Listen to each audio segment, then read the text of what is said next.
साबिक सदर general retired Parvez Musharraf 79 साल की उम्र में इंतकाल कर गए। काफी अरसे से अलील और अमेरिकन अस्पताल दुबई में जेर इलाज थे। परवेज मुशर्रफ के अहले खाना का दुबई में पाकिस्तानी सफारत खाने से राबता।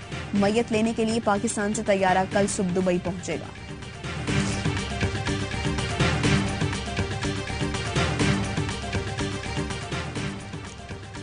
पांच प्यारों ने घड़ी चोर का एक तजुर्बा किया जो मुंह के बल गिर गया। इस ब्लेंडर ने यहां से वहां तक तबाही मचा दी। सिर्फ ब्लेंडर का एतराफ काफी नहीं, जो दाग लगाया है उसको धोना पड़ेगा। इनके गठजोड़ की हांडी बीच चौराहे में फूटेगी। मरियम नवाज की नून लीग के वर्कर्स कन्वेंशन में मुखालिफिन पर गोलाबारी।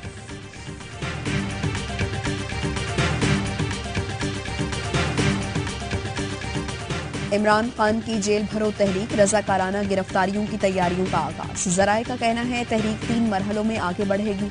पहले मरकजी कायदीन, अरकान पार्लियामेंट